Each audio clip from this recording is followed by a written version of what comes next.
Customer ni terkejut baru pakai tayar metanol tak sampai 2 bulan lah. Dia perasan tayar ada paku, tapi dia tak berani nak cabut. 2 minggu lebih kat dia layan, tapi sekali lepas 2 minggu dia cabut, ingatkan bocor nak cocok cacing. Sekali tak bocor. Memanglah sebab tayar metanol tebal.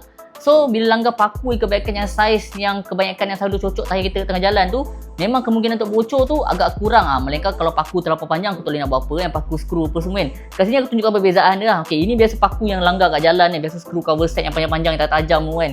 Okey, ini tayar metanol yang skuter saiz yang sama 140 saiz yang sama.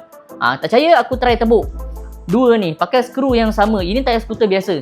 Selalu tu korang pakai dekat market tu, aku try tebuk. Okey. Mak, jatuh pula. Ini suruh aku pergi jalan ni. Aku ada sikit masa dia. Masuk pun. Okey. Tak tebuk. Dalam Dalam. Cuba tengok. Tembus tak? Tak tembus. Tak tembus. Memang tak tembus. Hanya timbul sikit saja. Kita cuba try dekat tayar skuter biasa pula kan.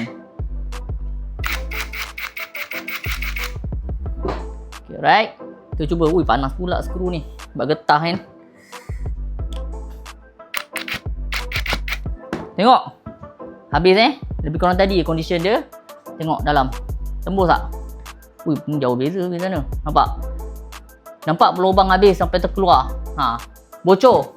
Kalau kau tengok dari segi sini aku tekap pun atas tayar metanol, bawah tayar biasa. Tengok beza ketebalan dia. Padahal saiz yang sama ni sebenarnya. So itu perbezaan dia. Sebab tu kelebihan tayar metanol bila dia buat tebal ni, langgar paku, kadar risiko bocor tu kurang. Tapi kalau paku terlalu panjang aku tak boleh nak buat apa gak lah kan. Sebab tu kenapa kita pakai tayar metanol yang lebih tebal sebab apa? Okey, of course lah ada yang kata so kena bila pakai nampak besar sikit, tak boleh nak buat apa lah. Sebab kita nak pastikan compound medium soft korang boleh pakai lama. Itu je. Compound medium soft average mileage dalam 7-8 ribu mileage dah start botak. Itu normal. So macam mana kita nak buat compound medium soft yang boleh safety korang pakai setiap hari kerja balik kerja ni, grip hujan panas ni, boleh pakai mileage yang tinggi. So kita tebalkan bunga korang. Tapi saiz yang sama. Itu yang kita buat sebenarnya. So at least safety yang penting. Yang penting safety bila kita naik motor. Duit boleh cari. Nyawa sekali dah sakit, nak pergi kerja pun tak boleh nak buat apa kan. So thank you yang mana support Daniel Garage. Untuk korang kita tengah ada kempen Raya Tak Kosong sekarang. Untuk siapa yang beli tayar metanol one set yang pair dia punya combo, automatik akan dapat sampul misteri yang dalam tu tak duit raya. Duit raya ni aku spend RM20,000 total tau.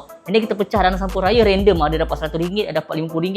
Siapa yang beli tayar yang one set ni, yang combo ni, depan belakang confirm akan dapat sampul tu. Semua akan dapat. Tapi dengan syarat minimum pembelian RM200 lah yang tu, yang combo dia tu. Okay, right. So thank you mana yang support.